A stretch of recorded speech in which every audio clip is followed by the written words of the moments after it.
I had gone to a couple races, and there was this one guy who I started to follow who was kind of big in it at the time. And I was like, well, I want to go, like, I just emailed Facebook and was like, hey, can I come crew for you? Like, I hope you don't think I'm a creep, but he said, sure, come along. While I was there, I posted a couple things that I saw happening, and people went nuts. So very quickly, I became the guy that followed this stuff. There was a couple other blogs, but I quickly became sort of the guy.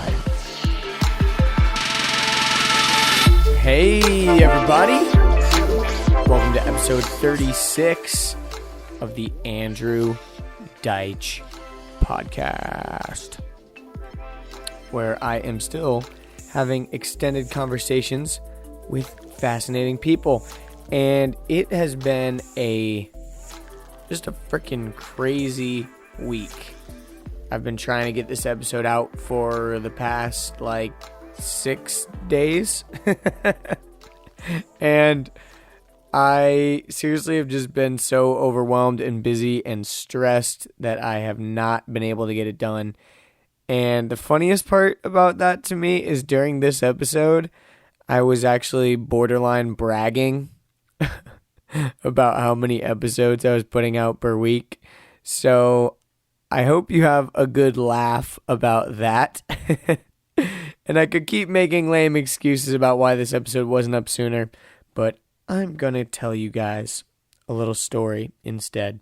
So on Monday, 7 days ago, I went up to Rabun, Georgia with some friends to go see the solar eclipse in totality. And even though we had to sit in horrendous traffic there and back, it was totality worth it.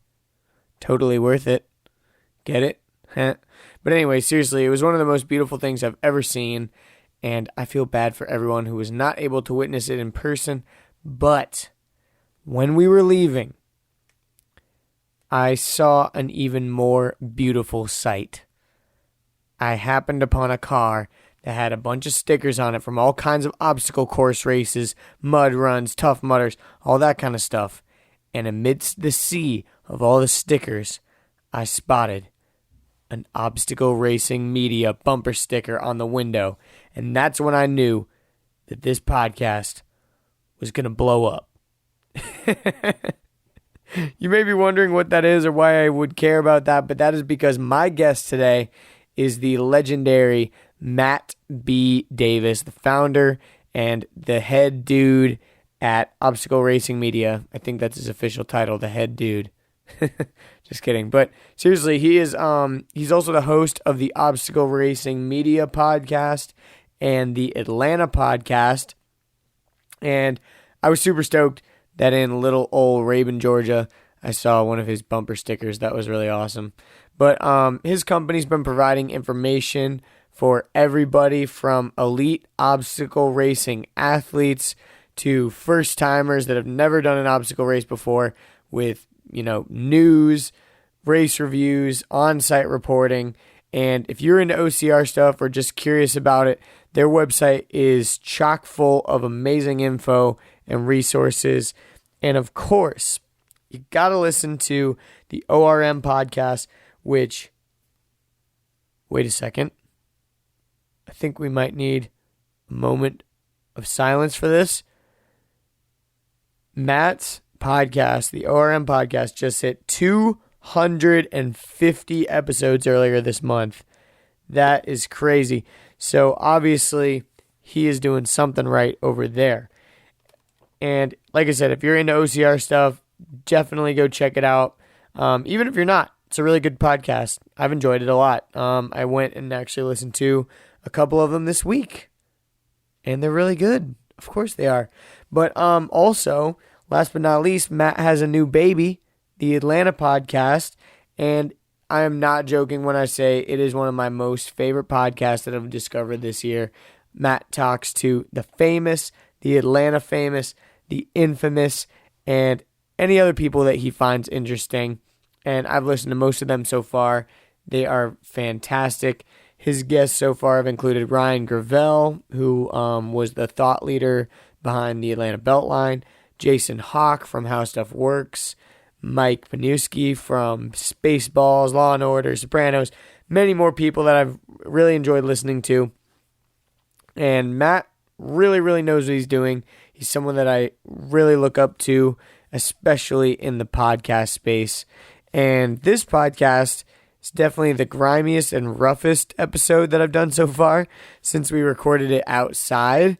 And at one point, my battery pack died. But you know what? It didn't bother me when we were recording.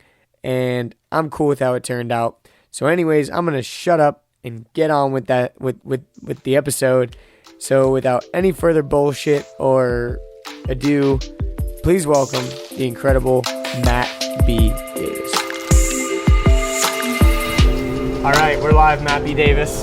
I haven't been on the side in a while. This is kind of good. Reminds me what it's like. It is weird, right? When it's not your podcast. I've only done one other podcast, I think. I've done a lot of phone. I don't have to yell about this traffic too. We're fine. I don't know how sound works, guys. We also both talk pretty loud. So. Right. You're super loud and aggressive. I am pretty loud. And you have a strange colored beard. I do indeed, and I bet my face is a little bit red right now too. Is this from what were you doing this summer or this weekend? I just get red when I'm hot. Like, it's just super fair skin, so my cheeks just get all red. And you weren't like boating at the weekend? This weekend I was indoors most of the weekend, unfortunately, which is lame. I mean, I've listened to some of your shows. I'm aware that you're a world traveler, so in my mind, you're just like living the life. You're living la vida loca. A couple weeks ago, I was out of the country. I was doing some traveling, but... Now, can I tell you a little bit something? I tried following your story, and I felt like a very old man. Because you're like, this shit's lit, this shit's on fire. And to me, it was just like, that's like, I was like, all right, this is not. The audio I've become my sounds grandfather. like farts, for sure. Thank you so much. Thank you so much. You want to tell people where we are, by the way? Yeah, Give a little exactly. plug to Delia's. Exactly, yeah. So we are here at Delia's chicken sausage stand. Chicken sausage stand, and this is my first time. Super hot. Super hot fry. And we just got some food. I got like a spicy thing, so I'm probably gonna be like, I got some jalapenos on mine. Right. So I'm probably gonna be like chugging this water. What did you get? Okay. Did you get the? I can't even remember what it was called. It was they've all got funny names. The gunslinger. That's what I got. I think. So if you want to know a little bit Atlanta, ish history. So this place is run by the same woman that runs the famous breakfast place that I can't think of. Not Rhea, she died. The famous breakfast place you can't think of. Think of a famous breakfast place in Atlanta. We can go in and ask them. I know, right? The chicken and waffles thing? Not chicken and waffles. Similar thing? I'm so bad. I don't know. We'll think of it. We'll go in and ask. Yeah, we can go in and ask them. But so her and a woman who runs a restaurant bar in Little Five Points that I also can't think of the name of right now. They came up with this. They started with this location. There wasn't even this outside porch. It was just in. Yeah. And they're open 24/7 Friday, Saturday night. So this place gets slamming. Oh, wow, I bet. And then they added this, and then they opened a second location in West Midtown. Nice. Delicious. I was going to say, I think I've seen that one. Yeah, so we're outside. So this is like going to be a super raw, gritty podcast. You can probably hear a little bit of traffic in the background, but... Right. And we'll try not to chew in your ear. Yeah, we'll try not to chew in the ear. Luckily, these mics aren't like in our mouths, so... Right. But can we get back to talking about this music? Yes. So I understand that it just sounds that way through my phone, but in general, because I'm so out of it, so just say, so when I grew up, it was the sort of original rave scene, right? Yes. Which I think late 90s, early 2000s, and like I would go to those places like late, like you go to the bar, and then like I'd go to a place like that, and the girls would just look at me like, get out of here, frat boy. Like, even though I wasn't really a frat boy, but I always pretty much looked like this. Just pretty like, you know what I mean? And so I just really didn't fit in, but I could kind of dig the music. And then in the last, 5-10 years, it's like this entire, like, techno, do you call it techno? There's still a genre called techno, but the whole thing is not. The whole thing is under this umbrella of EDM, which is electronic dance music, is what they call it. Basically, it's just like dance music that's made on a computer, is what I think of it as. Because instead of using, some people use like normal instruments in some of their production, but it's kind of this evolution of, okay, now instead of making music with a band, like it's just like this one guy or a couple guys making music on their computer. And then, for whatever reason, you can't really when you have a show of that, you can't really like make the music live. Like when you're playing as a band, you're like making the music live, you know, like the guitar is actually making the sound that you're hearing. Right. But when you're DJing, you're literally just kind of like press and play on a song, right? I mean, that's really glorified what it is. So, I mean, a lot of times when you're going to see like, yo, this is my favorite DJ or whatever, you know he's gonna play his songs that he's made in his studio somewhere. So you can appreciate that. But then on the other hand, they are mixing it in with other stuff of like a similar genre sort of. So like, okay, if I see this guy, I know he's gonna play techno, or if I see this guy, I know he's gonna play deep house, or if I see this guy, I know he's gonna play dubstep, or whatever it might be. Right. So like whatever you're into, you can kind of know, okay, this is what I can sort of expect from this guy or whatever. Right. So again, not to sound like an idiot, so when you go to the show, Yes. other than it's like in Amsterdam or this like amazing place, like what makes someone better than the other? That's a great question. Really, I think it's, you know, because DJing is a little bit harder than you'd think. So there's some people that are really good at making music, but they suck as DJs. So like people might really love their music, but not necessarily super excited to go see them like quote unquote live or whatever. But I would say the thing that would make them the draw, I guess, is the production as well, because the lights and everything is a big part of it, and like the whatever their graphics are on the screens and stuff, like that's become such a huge part of it. And then I guess a lot of people, it's like, let's go like as far as dubstep or something. If you're like playing all the same songs that everyone's heard before, you know, that's cool. But a lot of times if you can play like your unreleased songs that you haven't actually put out yet, people can hear those for the first time, so they're excited. Kind of like if you go see a band, they might play some songs that are on their new album that's not out yet or something. Right. You might really like this artist or whatever, and so you want to go see him because he's gonna play his like unreleased stuff or whatever. You know. Right. I don't know. I want you to take a bite of that because I know Yeah. you're dying to take a bite.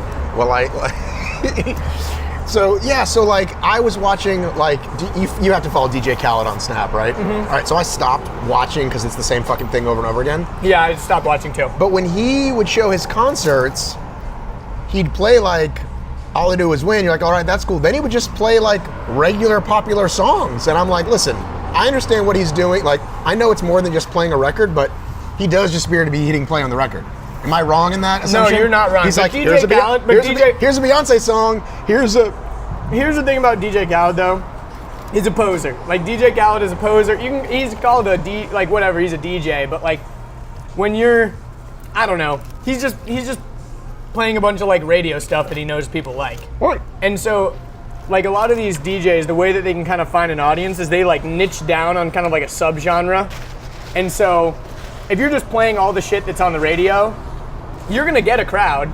It's gonna be the main stage crowd. Like everyone that's just like there, they're like, oh yeah, I love this song. But like if there's people that are really like, oh, I freaking love deep, dark techno or whatever, and like they're not gonna go to the main stage because they're gonna hear a bunch of like stuff that's just like, oh, Calvin Harris and David Guetta and stuff like that. So why is he always just like, all right, we got a new thing dropping tomorrow. I don't know. We the best music. We the best. Yeah, I don't understand DJ Khaled, to be honest. And actually, funny enough, there's a really big festival in Las Vegas called Electric Daisy Carnival. That's a big one. That's a really big one. That's been around for a while. It's been around for a long time.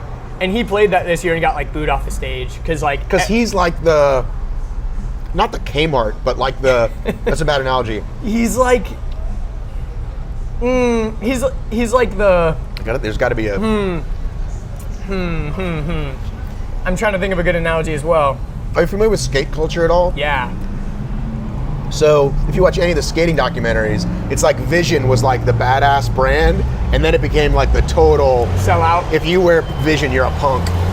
So that's, I would imagine, for the real festival goers, they're like, who's this fucking guy? Exactly. It'd be We the best. It's like a hipster coffee shop versus a Starbucks or something like that. You know, like oh, you're going to Starbucks? Okay, whatever, bro. Like, just basic bitch kind of stuff. Like, okay, you're going to the main stage. I get it, whatever. And then there's like people like, bro, I'm going to see Rez. You haven't heard of Rez before, bro? Like a hipster kind of thing. Like, I'm going to see people that you have never even heard before. Like, people love that kind of stuff. Right. And the underground, oh, he's sold out, he's Right. too big now. That's what these neighborhoods are like, by the way. Yeah, totally. Like if you like, oh, I lived in East Atlanta Village. I lived in the Village like 6 years ago. Everybody who comes there now is pretentious and an asshole. It's like, Yeah. dude, it's like, dude, you're a pretentious asshole. Yeah, Is that sandwich yummy? it's really good actually. Right? It's really, really good. I'm digging it for sure. I didn't really think about the fact that it was chicken sausage.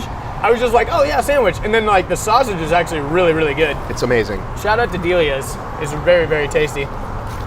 This is the first podcast I've done where I'm eating actually.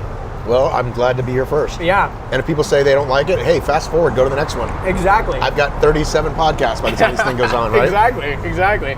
Yeah, that's the other thing is I've just been like cranking them out as much as I can because But I think that's a good goal. You're like, I want to get to 100, and then we'll reassess and do some stuff. yeah, and figure out how I'm going to make money and all that kind of stuff. But Right. I'm just like, let's get to 100 so I can learn what I need to learn and go through the growing pains and hopefully get an audience and all that kind of stuff. So, but yeah.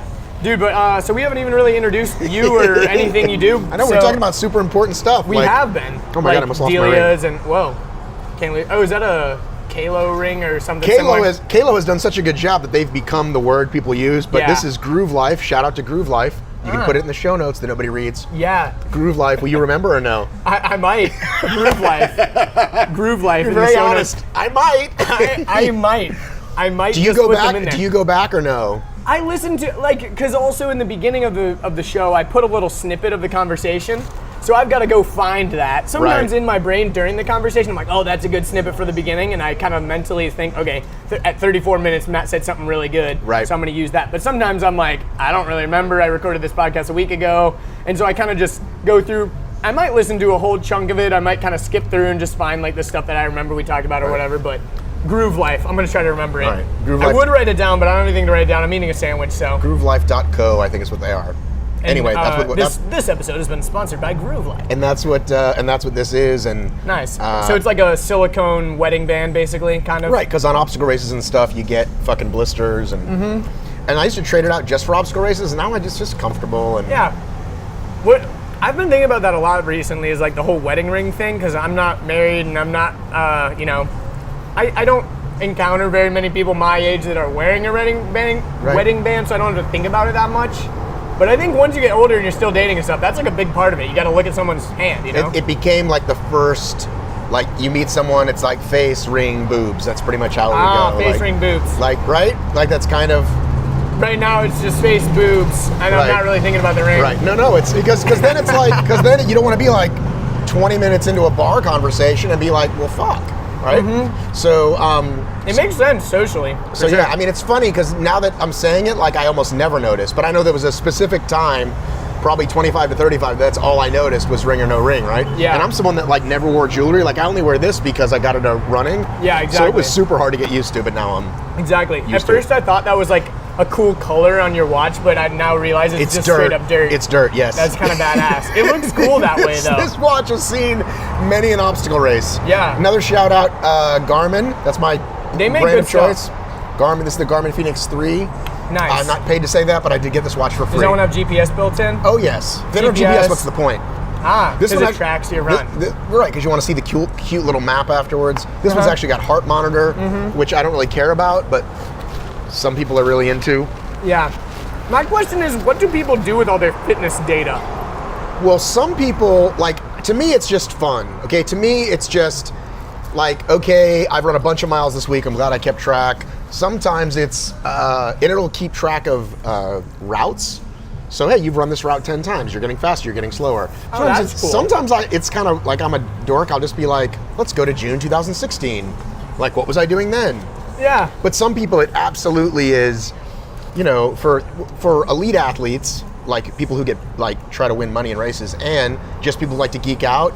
It's like, I want to get my heart rate up to this for this many meters. I want to do this and this and this. I'm just time, distance, elevation. That's all I want. That makes sense. Yeah,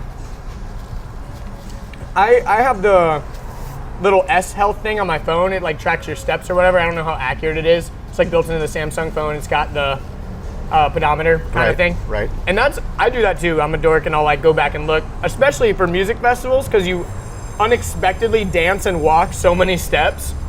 Like last year, I went to that same festival we were talking about, Tomorrowland in Belgium, and my pedometer said I walked 100 miles over 4 days.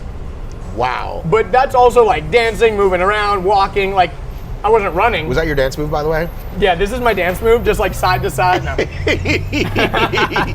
But I mean, you're taking those little. You're kind of just moving your feet, kind of moving side to side, swaying to the music. You're not maybe aggressively dancing for the whole time. But if you put a garment on, it would be cool to see like your little path. It would be cool, actually. I'm sure people do that on Burning Man. I'm sure. Oh yeah, Burning Man would be crazy to see because Have you been yet? I've never been to Burning Man, but I have some go? friends that have, and they said it's really awesome. I'm on the fence. Like, I want to go, but maybe only once. Like, I'm not like, I don't know. We'll have to see if I enjoy it that much. But I think it'd be interesting.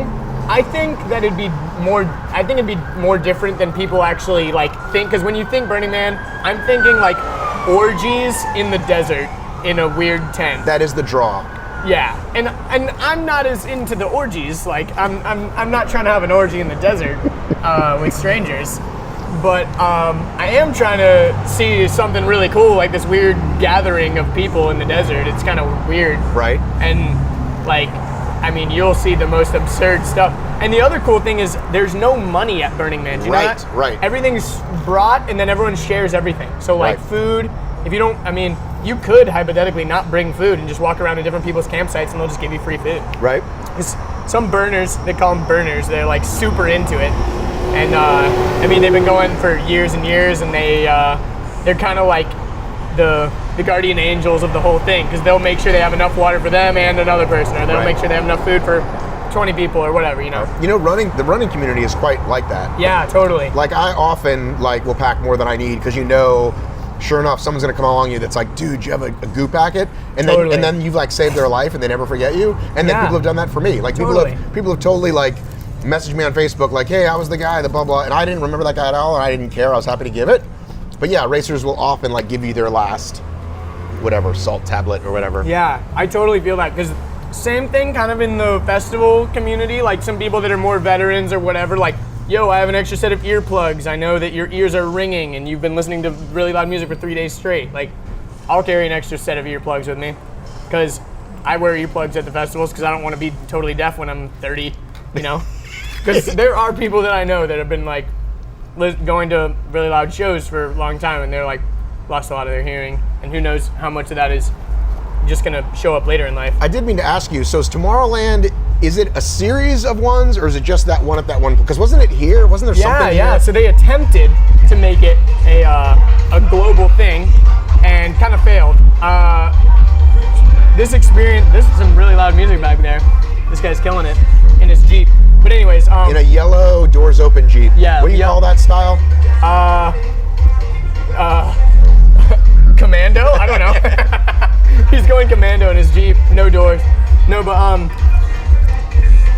Tomorrowland is a super international festival, and so they actually have more countries represented there than they have at the Olympics, which is crazy. More people represented at Tomorrowland from countries than at the Olympics, which is insane. Right. So naturally, since it's such an international festival, they wanted to make another version of it somewhere else. So they tried, hey, let's try Atlanta.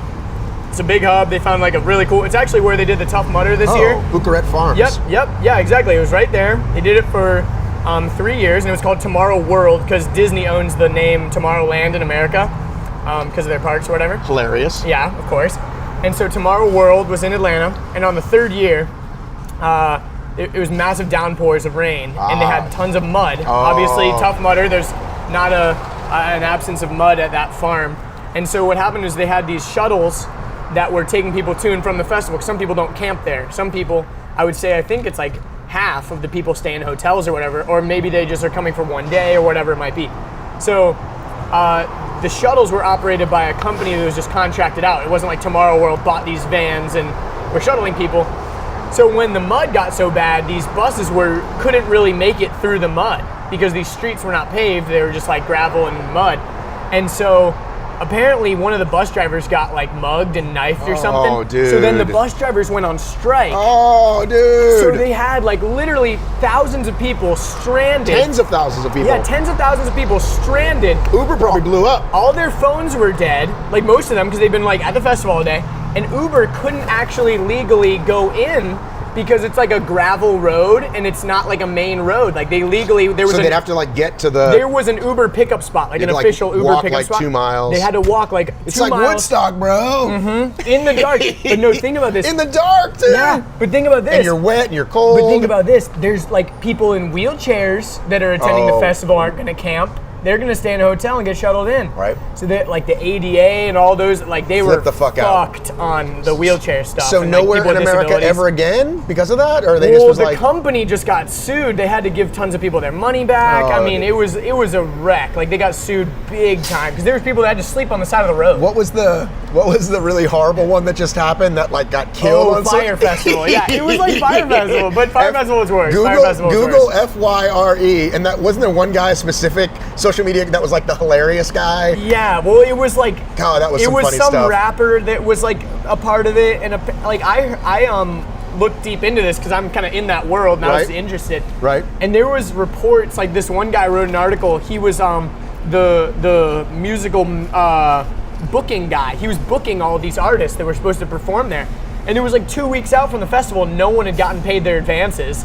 And so basically all the artists were saying like, yo, if we don't get this advance, like we're not coming. Right. And so 2 weeks out, they totally could have canceled the thing. Like it was obvious it was going to be a train wreck, but they still went ahead with it. And obviously that bit them in the ass and then at the end they said, oh yeah, okay, so all the workers of Fire Festival, we're going to work really hard to make this right. And we're going to do a free festival next year. We're going to make it completely free. Anyone that wants to come, we were going to make it up to everybody.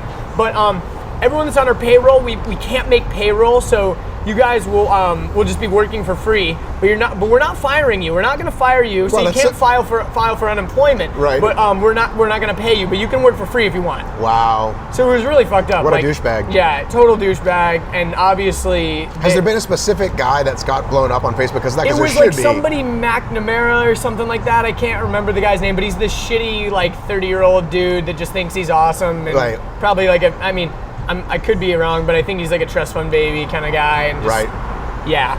And I want to say it was like Nas or something that was like the guy behind it. I could be totally wrong with that. It was some rapper. And he tweeted like, even though this isn't my fault, I'm sorry. And it's kind of like, well, it kind of was your fault because you were like, had your name on it. Right. And apparently he was there. Like he wasn't even at the festival when it all went down. His name was just on it. Do you want to tell people what happened, by the way, just so they know? Yeah, sorry. So I kind of talked about this a little bit on another podcast. Oh, okay. Well, then you don't have to. It's okay. I'm sure that there's people out there that have not listened to every single one. Actually, if anyone out there has listened to every single one of my podcasts, please message me because like you deserve something special. Right. Send me an email. I'll put you on my podcast. There we go. Exactly. But anyway, so the Fire Festival basically was this festival on this basically deserted island. Not deserted, but it's a very small remote island. And the promise was that it was going to be this luxury Coachella-style music festival on an island. And like the base packages to attend the festival were like a couple grand. And you were supposed to get this like luxury cabana and like food was included and drinks were included. And like some of the packages were upwards of like $10,000, $15,000. And yeah, it was supposed to be this luxury thing. And when people got there, it was apparent that nothing was ready. It was like a ghetto setup. And they had spent all their money on marketing and virtually none of it on infrastructure, because that's one thing that is remarkable about Tomorrowland as a festival. It is the most, I've gone to a lot of music festivals, and it is the most well put together. I like the sweat wipage with the napkin. It's really hot out here. But it is the most remarkably organized, and just the infrastructure and the way everything, like there's flushable toilets on site everywhere. No way. Like it's not porta potties. Like the place is immaculate as far as cleanliness. They That's have Europe an for you. excess Right. of yeah, but like they just have an excess of employees. That's normally a thing that's the problem with a lot of these festivals is all They're the employees are understaffed. volunteers and they're understaffed. Like the toilets should be getting cleaned after every couple people go in them because they're so nasty, right? But like at a festival, you're gonna get like they're gonna clean them at the end of the night, typically the porta potties, and it's just gonna be like shit on the seat and like all kinds of nasty stuff, like poop in the urinal and like just. I don't need to get into the graphics. You can imagine how gross did, the and urinal. we just ate. And I've still got a couple bites. No, but I've seen way worse. Are you but going to anyways, put an E next to this podcast? Oh, yeah. Okay. Definitely. I put an E by all of mine just to be safe, just because you never know.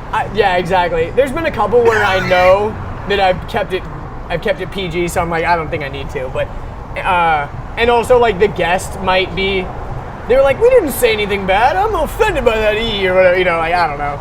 Not offended. I couldn't, whatever. But anyways, I haven't put it next to a couple of them that I knew that they didn't swear, so I was more respectful and didn't swear. Right. Anyways, but yeah, that was the main thing that blows me away about Tomorrowland is their infrastructure. And so this place was the opposite. And this place was the complete opposite.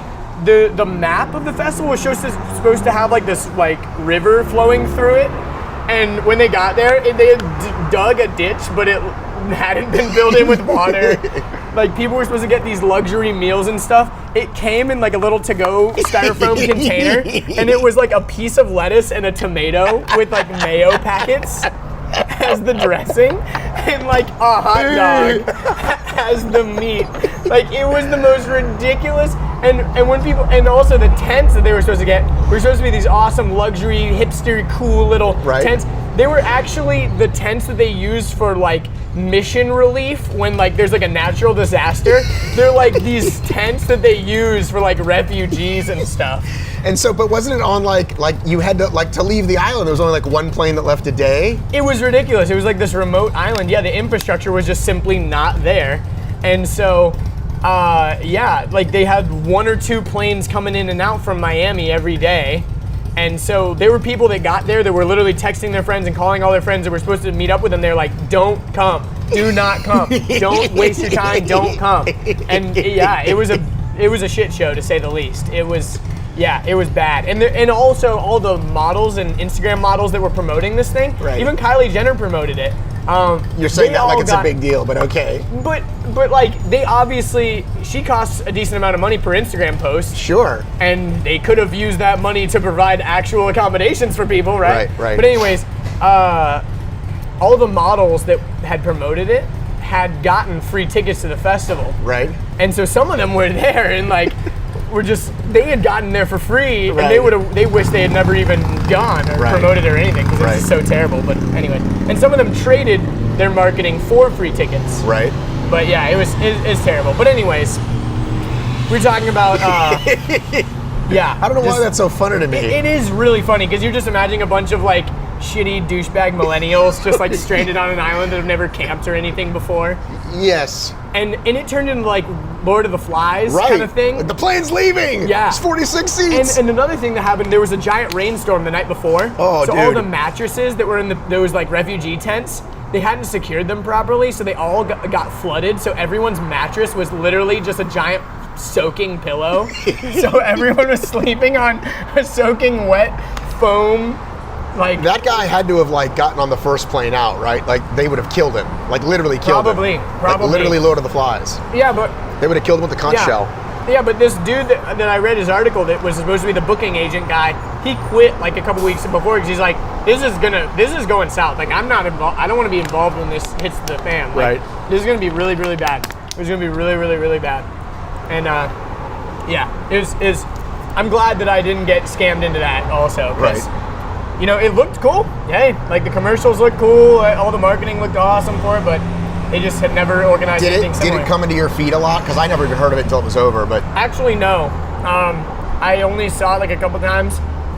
It was a mixed genre festival, so like Blink-182 was headlining, and like I think Snoop Dogg was supposed to be there, and like that's cool and all, but that's not your scene. I'm more into like the purely electronic stuff. That's just what I like to go to. So But yeah, so anyways, Tomorrow World got canceled after the 3rd year. They got sued the pants off of. The company kind of dissolved.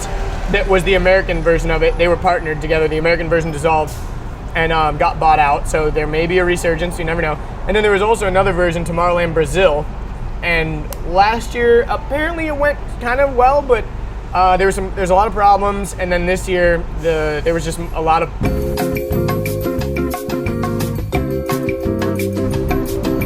All right, we're back. We don't know where we got up. We don't care. We literally don't know where that cut off. For whatever reason, my little battery pack just decided to shit out on us. But it said that we recorded 28 minutes, so we got something. Right. But anyways, we were talking about Tomorrowland and EDM and all this other kind of stuff. But To go back to what you do, Right. you started off with OCR podcast, right? Right. And what made you kind of said you started off when no one was really doing a podcast. What made you even want to do a podcast? So back then, the only two podcasts I listened to were This American Life and WTF with Mark Maron, but I love them, and they were I just appreciated them so much as just this cool way to consume content, right? Mm-hmm. I want to specifically say this because I don't think I've ever told this story, so it'll be fun. There's an episode which you can easily Google and find and put in the show notes if you feel like it, about the guy, do you know the name of that show, Press Your Luck? That game show, Press Your Luck? No, no what is whammies, it? no whammies, no whammies.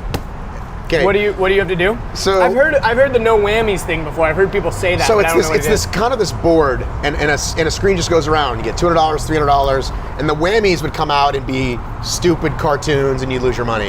Okay. So kind of this- like Wheel of Fortune, sort of, but you don't want to land on a shitty thing. So this guy, okay, this is in 1984, okay, tape recorded the show, okay, VCR style, watched it over and over again, figured out the patterns, got on the show, and won $40,000. Maybe it was Whoa. $110,000, some ridiculous amount. So it was like the equivalent of counting cards in a casino or something. And But just 10 times more insane. That's Because it's crazy. fucking VHS, and he practiced with his pause button, dude.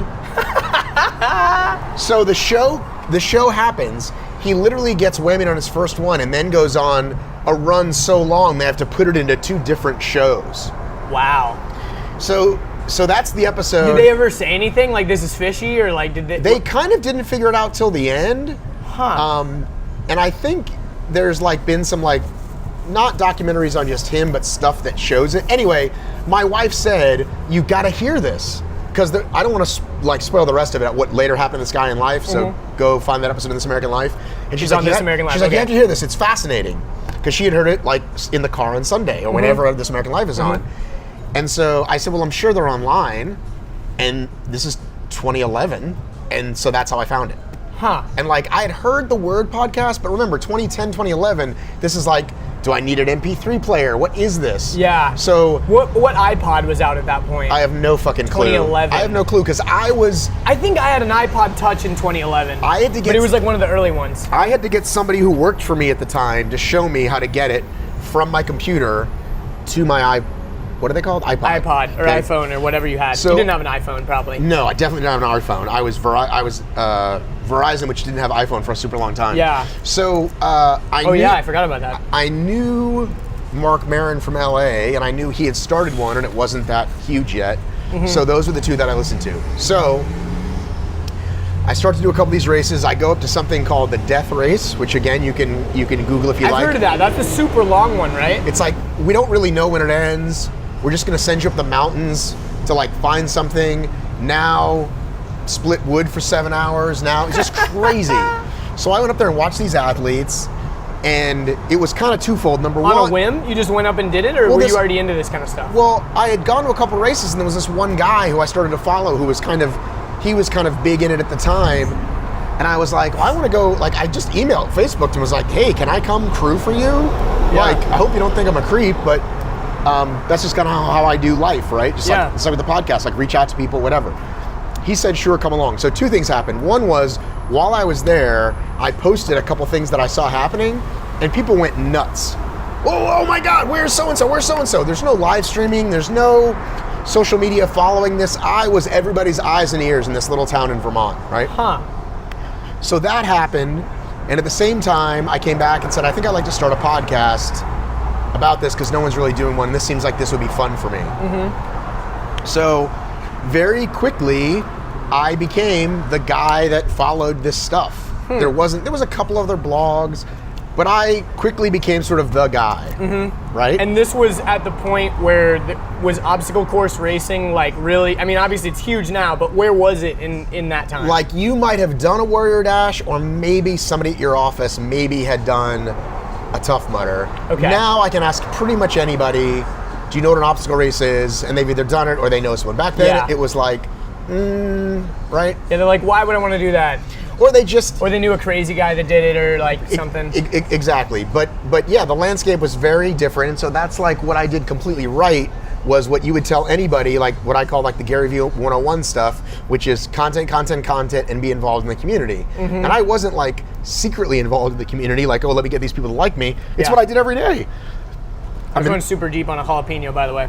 I'm in the groups talking about stuff and liked for the most part. Like now, I'm not always liked, and that's fine because I've done stuff that's whatever. But that's all part of it. But yeah, just like it pretty quickly became like, okay, I think I need to like, I want to do this. And then the long version, which I usually don't tell, but I will here. A guy wanted to do an obstacle magazine, called me and said, do you want to be my business partner in America? I said, sure. So it was actually a paid job for a short period of time, but it was 2012, nobody wanted a magazine. So he went away and I went all digital.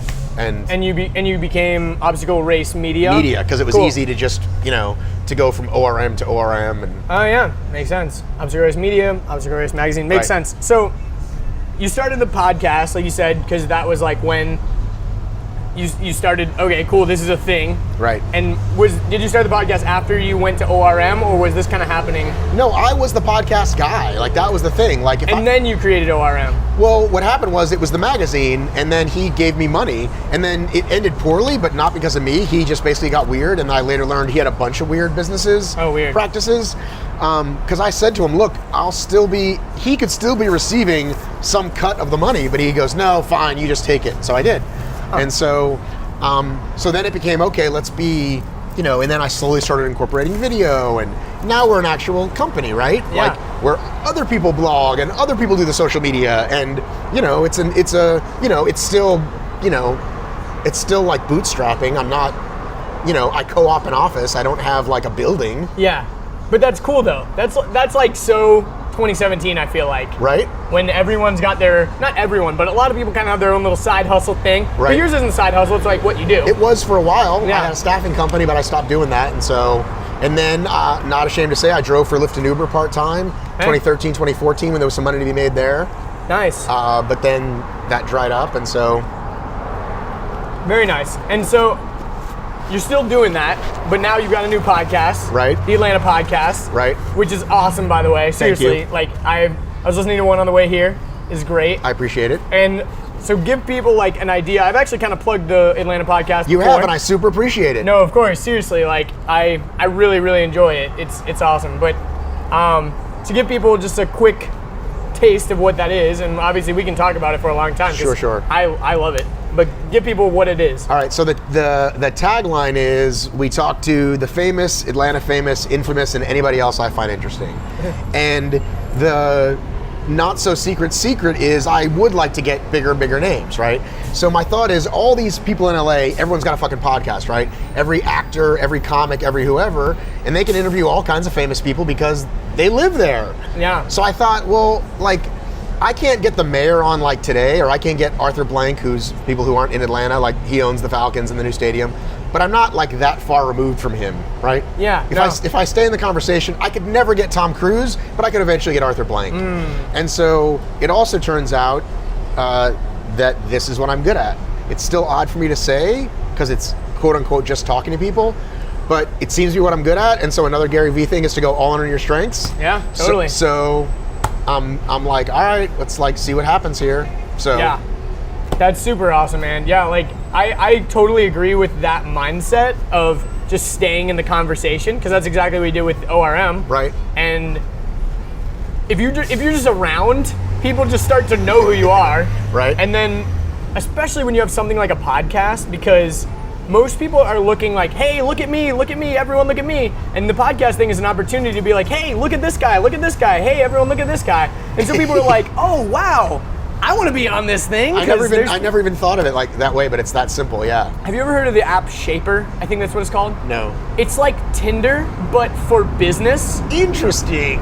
It's very weird. So I heard about it a long time ago, installed the app, and then it wanted me to link it with my LinkedIn, and I hated my LinkedIn page, and it didn't have what I wanted to have, so I'm like, I'll set it up later. Hadn't touched it for like 6 months, and I just recently went back on Shaper the other day and opened my page, and I basically just said like, hey, I run a podcast, the Inner Dice Podcast. if you're cool, let's connect. Who knows? Maybe you'll end up on the podcast. And like, pretty much everyone I've swiped right on, meaning like, hey, this guy seems cool and I want to make a connection, they've swiped right back and want to connect with me, which is crazy. You should definitely get on it, because yeah, it's definitely something you would be into. So my friend Cole started the Kansas City podcast because he was inspired that I started the Atlanta podcast. He had one episode and he already heard from like a state senator that was like, hey, I'd like to be on your show. So it's like, right? That's amazing, yeah. Right? Like literally he posted his first episode. Just posted the first episode and then the guy, yeah. I'm gonna do this while we're talking. Yeah, Shaper. It's of course it's like spelled in I'm gonna let you guess how it's spelled. shpr.io. Ooh, there's an A. SHAPR. Shaper. I think that's what it's called. And it's an app. I think. Meet inspiring people. Yeah. Shape your life. Yeah. Meet inspiring people. Yeah. No. So this is interesting though. It's because a lot of MLM people, so avoid that. Yeah, I know how to do that. I've been avoiding MLM people since before you were born. I was in an MLM company for a little while. Dude, which me is too. Funny. Which one did you get into? I was in Vima. It's so funny. I was in one called. Oh my God, what was it? Quelo. Quelo? It'll You sold rings? No, it's got an equally as dumb name though, and you know what I mean? What is it with companies these days? They have some kind of weird name, but see, they spell it I want weird. to ask what you think about LinkedIn though, because when you were saying, "Oh, I'm not on that," I almost said, "Well, you really should update it," and then I thought, you know what? I have. But I was going to say, I would say that to someone my age because it's definitely become a thing. I don't know if your generation gives a shit about LinkedIn. People that are graduating college and are trying to get a job, yes, okay. Totally. Okay. And since a few months ago, I have updated my LinkedIn page and all that kind of stuff. So I am on there, but I rarely get on it and do anything. Right. But at least my page is there so people can find me if they want to or whatever. So when LinkedIn came out, I don't know when it came out, somebody do their history, there was a couple like it. There was Bebo, I want to say, and a couple other ones. Plaxor, they might have been bought by somebody. I think Plaxor or Plaxo. I think they got bought by. I want to say they got bought by BlackBerry. Anyway, there were a bunch of them, and every other day you get a friend that say, "Add me on this," and you would, and you wouldn't give a shit. Yeah. Because that was still MySpace, Friendster, like everything was out there, and nobody gave a shit. And then when I started getting a decent, like when I thought LinkedIn was kind of working, I would message people. And I think your little thing is about to fall off. Yeah, that little fuzzy ball. So then at one point I remember messaging people and say, hey, add me on this. It's like MySpace for adults, because it was. Yeah. But then even then it was still like kind of dormant for most people. And now it's a full on, people put content on there. It's a real way to connect. It's sort of a way to kind of legitimize. Like it might be awkward to email someone for a job or to find, but you can find them on LinkedIn. It's kind of, it doesn't feel impersonal.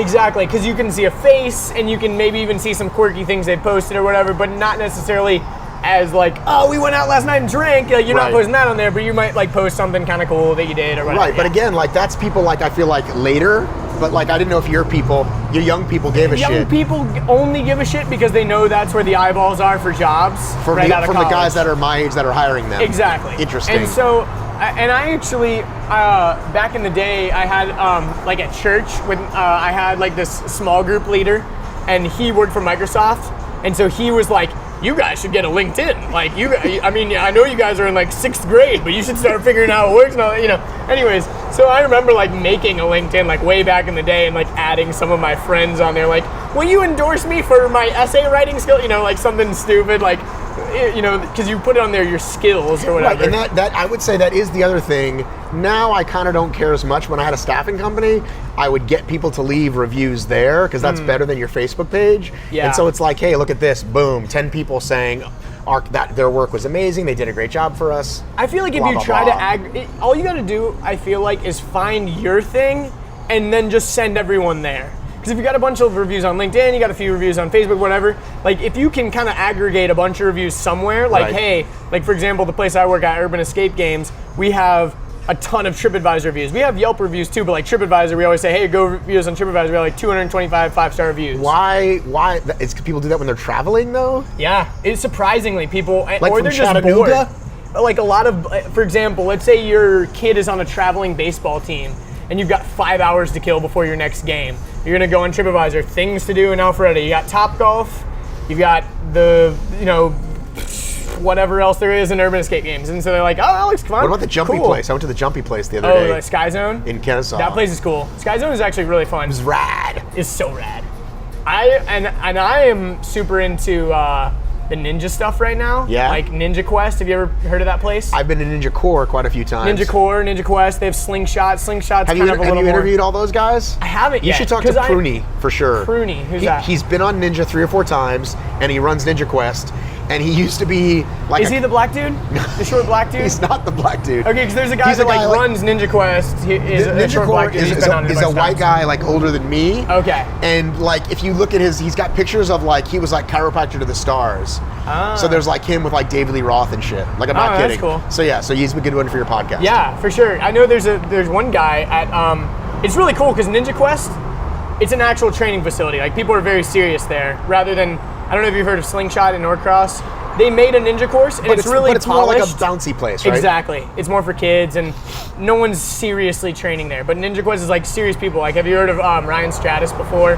He's been on the show a bunch of times. I just had him on my podcast, fool. Did you really? Yeah. Ryan Stratus? Yeah. No way. Well, he like works at Ninja Quest, and on Ninja Night on Wednesday nights, he sets up the course. Right. So there's like a course, just like the show, and you have to. Everyone signs in on a list, and he times everybody. It's really cool. Yeah. But like he's in that world, like super famous. But when you go there, he's just like a dude that works there, and he's really cool. Right? Have you asked him to be on the podcast? Not yet, because I've only been like in that world for like a little bit, and I feel like I haven't formed enough of a bond with him. Dude, that, I'll message. I'll cool. message intro. He's He'll super probably cool. know who I am. I've been in Ninja Quest Well, and he's just a times super now. cool guy. Yeah, he is really cool. Like I only met him at a couple races, but he was still happy to come down and That's awesome. yeah, he's great. Okay, cool. Well, I'll get Ryan Stratus on. Get him before Pruny. Sorry, Pruny. Get him before Pruny. Though. He's a bigger name, and you know. Yeah. Okay, cool. I thought you were about to say no, you hadn't heard of him, and I was like, he's pretty big. It's like, dude, he's been on my podcast. Nice. I actually did a That's little awesome. live thing with him. Which, Wait, is it out yet, or is it? yeah, it's been it's on the old one, on the ORM one. Okay, I was thinking the Atlanta podcast. I'm like, why have I not seen that? But it wasn't that Okay, long ago. So okay, you can okay, cool. I'll Go go to check it out. ORM and scroll through. I'm subscribed to ORM. I need to go check it out. All right. For sure.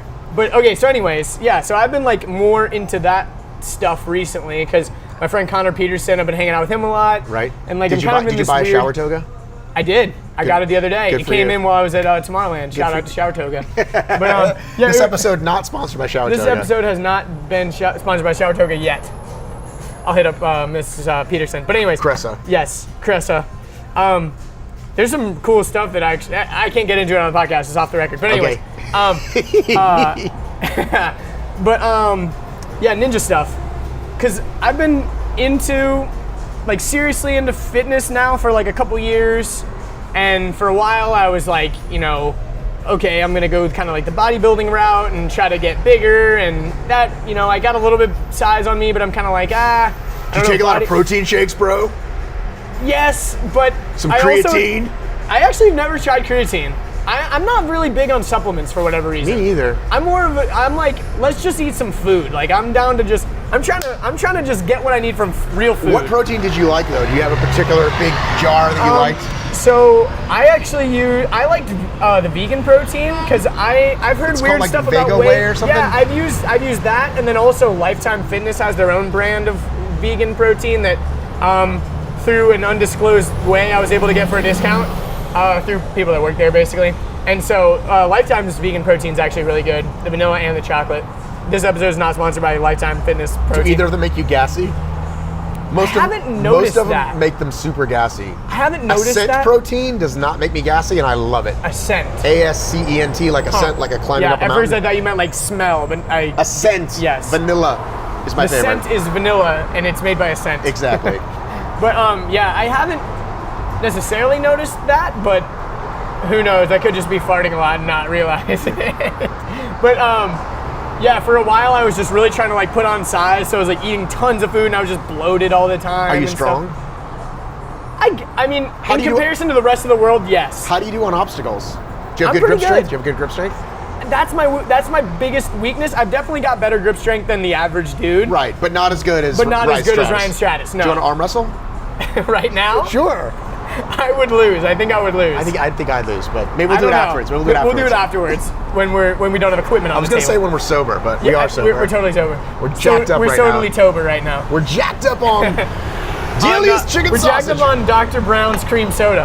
No, but this episode is not sponsored by Dr.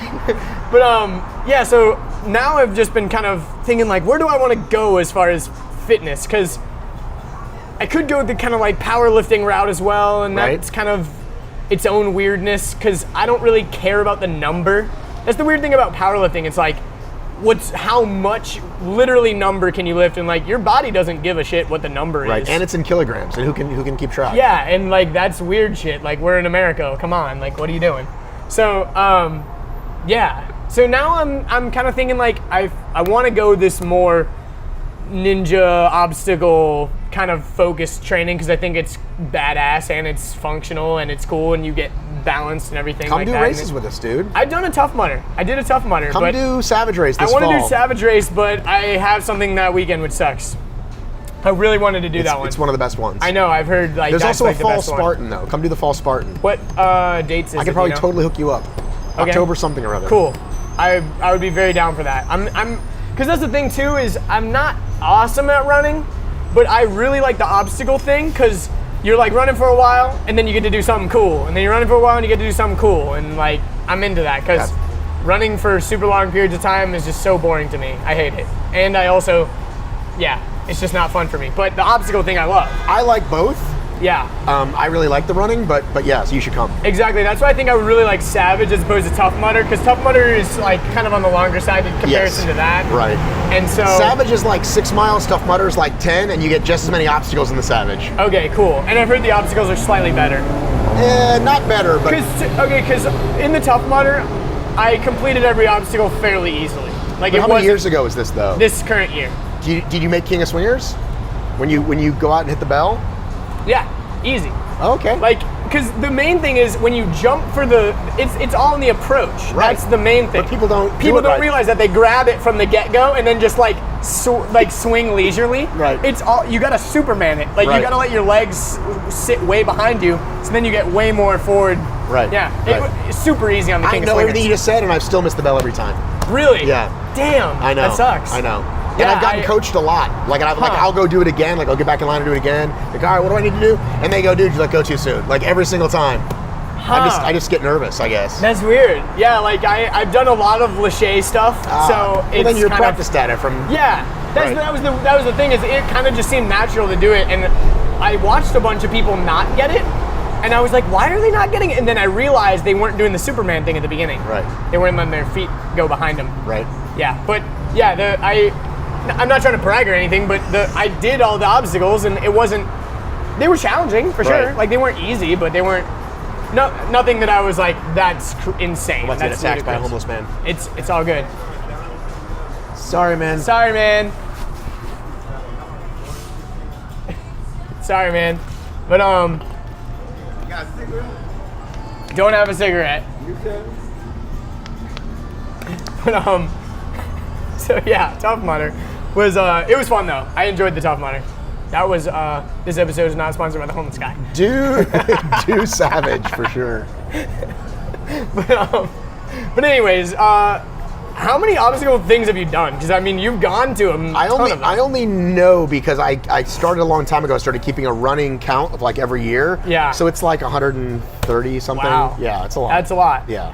And It's over 5 years, 5.5 years. you were kind of telling me there's a lot of like mom and pop kind of obstacle course races that have kind of just come and gone, right? Yeah, and there's some that are really good. I just did something called the Utter Mud Run, which is put on by this like, it's not a Boy Scout camp, but it's kind of like that. And they put on events all year for, they have, corporate things come in or whatever.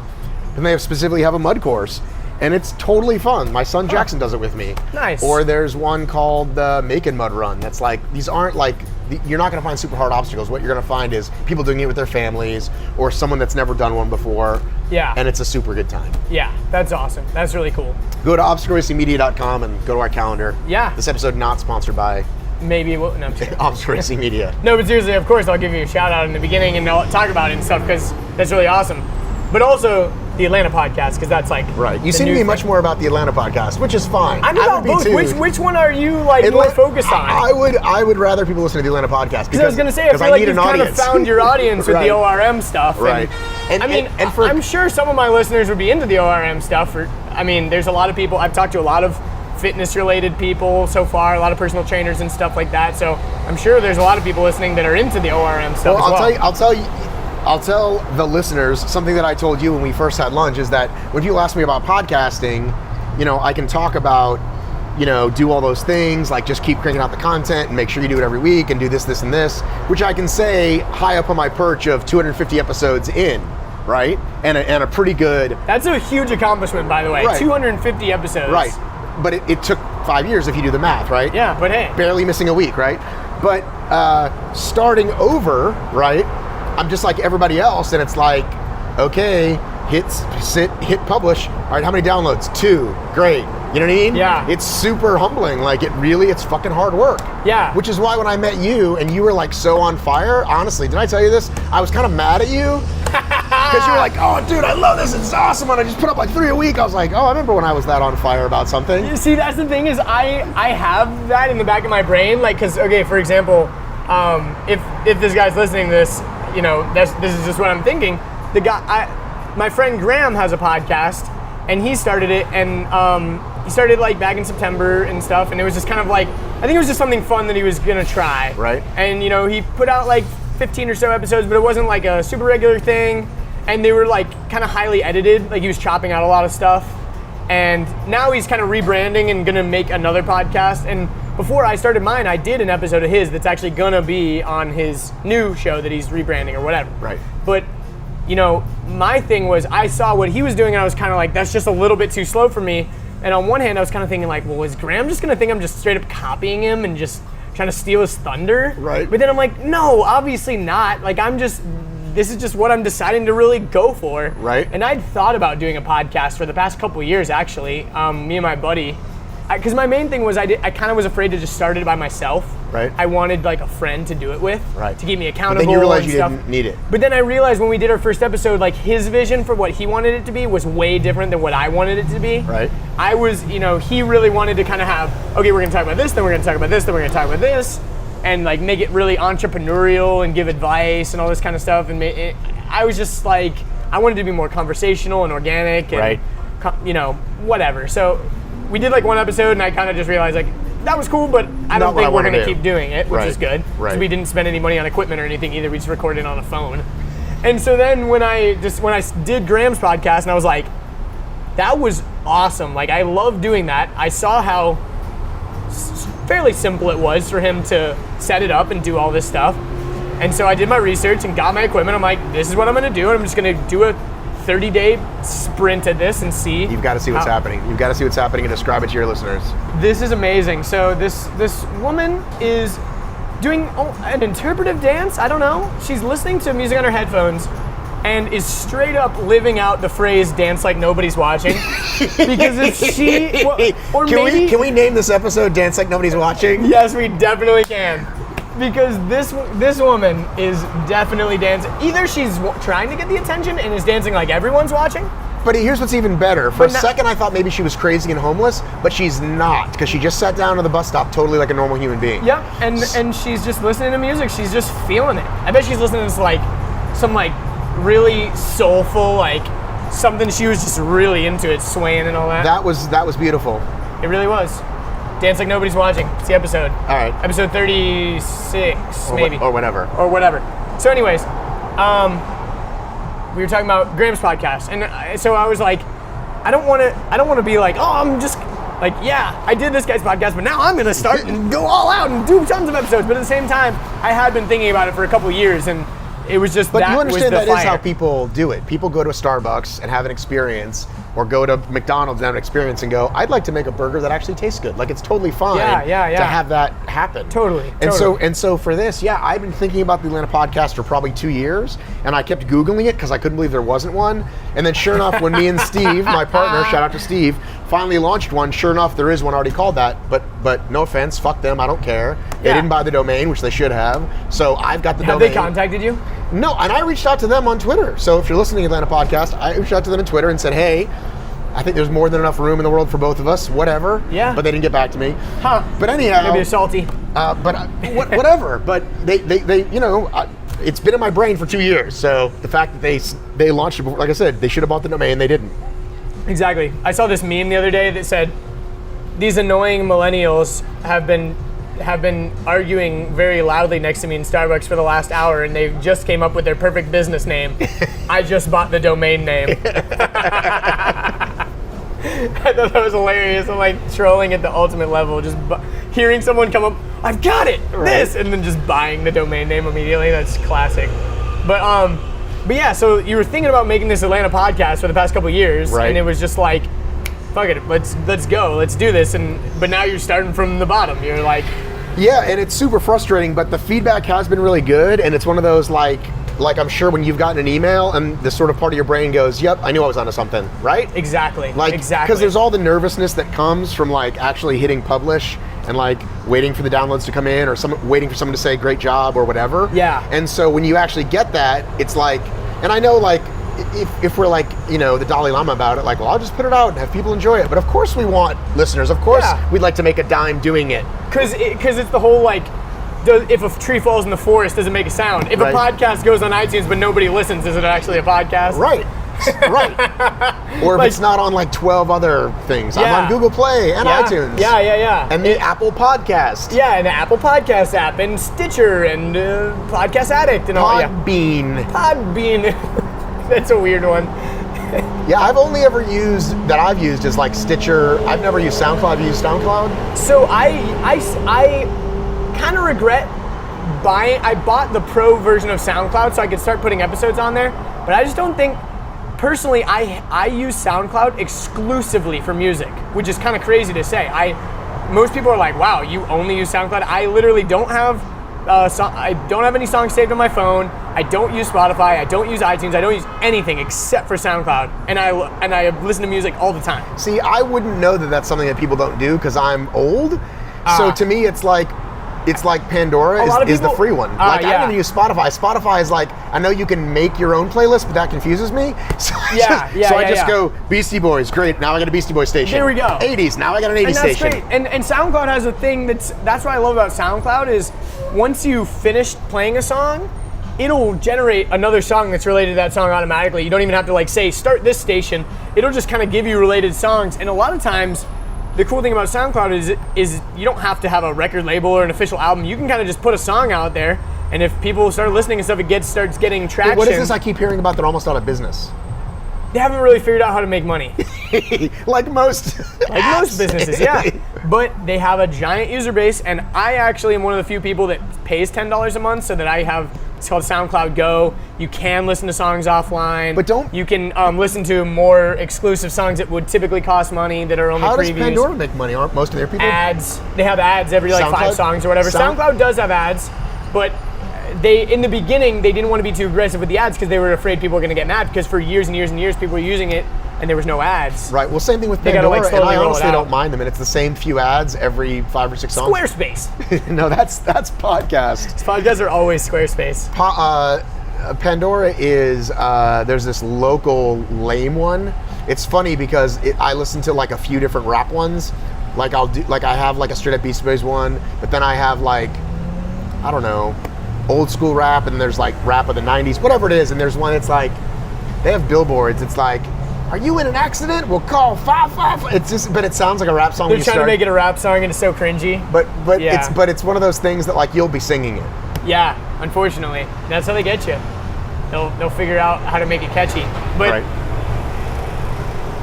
yeah, so I bought the pro version of SoundCloud because typically if you create an account, you're limited by a number of minutes.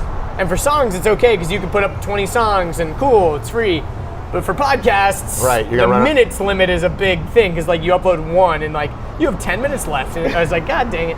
So I paid for that because I was thinking that that's where I might have kind of an audience, and I've kind of been neglecting it a little bit, and I kind of regret paying the amount because I think it was like you could pay a certain amount per month on a monthly basis to pay for the year, and I pay for the whole year, and I'm kind of like, dang it. That's how they get you. That's how they get you. But hey, I've had a little more free time recently. I'm going to try to invest more time into that. But anyways, doesn't really matter. If you're listening to this on SoundCloud, shout out to you because you're probably one of like 10 people. But anyways, but with the podcast thing, like you said, it's kind of like you put it out. Oh, cool, 2 people listen to it. But one thing that my friend Morgan, he was on the podcast. He's like a motivational speaker guy. But anyways, one thing that he said that when he was starting off doing motivational speaking, it's kind of like, what the fuck do you know? You're like 25 and you're doing motivational speech. Why should I listen to you? You haven't accomplished anything. Right. But one thing that that someone told him was like, hey, that was really awesome. And I know you're probably not hearing that too often, but you're not reaching the masses yet. You're only, you're going to literally small events or open mic nights or whatever the heck he was doing just to get practice doing it. Right. And they said, if you have 1 or 2 people coming up to you telling you you're doing something awesome and they really enjoy it, then keep doing it. Do it for 90 days, do it for 6 months, do it for a year, because obviously if a couple people like it, then probably a lot of people like it, they just haven't heard you yet. Like Gary Vee, back in the day, he was just this wine guy and some people knew him because of that, but now, like, look at him now, he's massive and he's known throughout this whole entrepreneurial success culture and all this stuff, but it was because he stuck with it and branched out and narrowed down on his strengths and all that stuff. Right, and sometimes I think I've worked, like, even just getting to like 6 or 7 episodes, and it's like, God, this has been really hard. It's like, what would Gary say? Gary would say, shut the fuck up, see you in 5 years, right? Like, you're not going to do anything, you're not going to make a dime. I mean, I'm not a believer in the 24/7 hustle, and neither is he. He always says this is for me, not for everybody. But I can't function on working until midnight and not seeing my kids. Yeah, and that's another thing. You do have kids, and it just doesn't work. Like, I get it, totally works for him, but my brain starts to hurt at 5, 6, 7 o'clock, and it's like, okay, like, yeah, I'm gonna turn it off now. But exactly, he's Mr. Go Go Go, and God bless him. Yeah, and I like to ride the line between Gary Vee, the 24/7 hustle thing, and the Tim Ferriss approach, the 4-hour work week thing. Right. Because I'm somewhere in the middle. Like, the 4-hour work week thing is like, do just enough to make what you want and set up a lifestyle that you want to live, essentially. Like, right. If you could work 24 hours a day and make $300,000 a year, or you could work 4 hours a week and make $100,000 a year, yes, you're making less money, but your quality of life is way better, you know? And so that's kind of where I'm at the point where I want to just hustle, let's release 10 podcasts a week, all that kind of stuff. Right. But then on the other hand, I'm like, first of all, I need to enjoy my life so I don't just hate myself and hate my life. Right. But I also just want to get to 100 episodes, because I feel like 100 episodes is that milestone where then I can be like, okay, now let's focus on trying to get money out of this thing. Right. And you're going to feel great, and then you're going to be like, oh, okay, well, what's next? Yeah, I think what's next is just going to be, okay, let's get to 200. If you got a choice to interview one of those guys, which one would you pick? Ooh, I think I would go, oh, that's tough. I think I would go Tim Ferriss, mainly because Gary, like, I've watched the Ask Gary Vee show so much. He says the same things? Not that he says the same things, but if I needed to or wanted to ask him a question, I feel like I kind of could on the Ask Gary Vee show. I could, like, submit it or whatever. But going back on it now, I might be able, like, cross-referencing audiences. Maybe Gary might have a bigger audience than Tim Ferriss now. I don't know. But Tim Ferriss has a really popular podcast as well. Yeah, I mean, if you went to iTunes right now, I think Tim's would even be higher. I think so too. Because people still, like, think Gary, like, don't know who Gary is, or think he's something, right? Yeah, I guess I'm just super deep in Gary's world because I've read all of his books and stuff, and like I still haven't cracked the latest one. I bought it on hardcover. The Ask Gary Vee book, I haven't read it. Right. But I've read Crush It, Thank You Economy, and the third one, whatever it was, the Jab, Jab, Jab, Right Hook. Right. Yeah, that was good. But I haven't read the newest one just because I felt like, okay, the Ask Gary Vee book was a conglomerate of all the episodes, and I've watched like most of the episodes, so I feel like I've kind of read the book. Right. But anyways, but as far as interviewing either one of those, maybe Tim, I think I'm going to stick with my guns and go Tim Ferriss, because... Yeah, I think I would have said Gary Vee until you said what you said, and then I'm like, yeah, you're right, I probably would have to say Tim. Yeah, but also I really enjoy Tim Ferriss's podcast. Have you ever listened to his podcast before? Of course. Yeah, it's good. Not nearly like as much as I have Gary Vee, because Gary Vee has a lot more digestible. Mm-hmm. In the early days of the Tim Ferriss show, I listened to probably the first 100, I didn't miss one, and now I like, oh cool, Arnold Schwarzenegger came back, we'll listen to that one. Yeah, exactly. That's kind of how I take Gary in like a month spurt, and then I'm like, okay, I've listened to a lot of Gary Vee, I need to like chill out on him, and then I'll go to Tim Ferriss or whatever and listen to more of his podcast. But my constant is always Joe Rogan. If I could interview anybody, I would have Joe Rogan on the podcast. Just because he's like, not even my idol necessarily or anything, but as far as podcasting and the way that he approaches it and everything is just like exactly how I want my podcast to be. Can you do like those long episodes week in, week out? I think I could. I think I could, especially because I love learning stuff too. One thing I love about Joe is that he's always trying to have guests on that kind of are way smarter than him and can kind of challenge him. And he's like, wow, that's really fascinating. I can't believe blah, blah, blah, blah, blah, or whatever. He'll have some expert on this and he's interested in that kind of stuff. Do you listen to the ads? Sometimes. I skip them a lot. Right. But, you know, the cool thing about his is that he's not ashamed to say on YouTube, like on YouTube, there's no ads. Did you know that? On his YouTube videos of his podcast. Because the way that he's done the deals with the advertisers podcast only. Is he records the ads afterwards. And since he does the podcast live, the one that's live is streaming on YouTube as it's happening. So since when he releases the podcast to iTunes, he goes back and records the ads later. It's the same day. It's like right after. But since it's like this weird loophole, when you watch them on YouTube, you don't have to listen to the ads. I did not know that. But I still listen to them on my podcast app and just skip the ads most of the time. But sometimes like when I'm like, oh cool, this guy, and I just press play and put it in my pocket and the ads just kind of start. Right, you just go for a run or and whatever. And I'm just like, okay, whatever, I'll sit through a couple ads. Joe always makes a good way of kind of making them entertaining. He doesn't just read it. I try to listen to ads because I feel like it's ad karma because I have ads on my one show and I'm like, maybe other people will listen to them. Yeah. But if it's one I've heard a lot, I'll probably like either go through 2x speed or just skip it. How did you go about getting ads, by the way? Like, what did advertisers approach you initially, or did you like? So the very, very first time ever, I think I just like picked a price and was like, hey, do you want to be on my show? And like that. But then as we developed the whole thing, it just became part of the package, which I realize in retrospect is probably still pretty cheap. Like I think I should charge more for the podcast. Yeah. Maybe.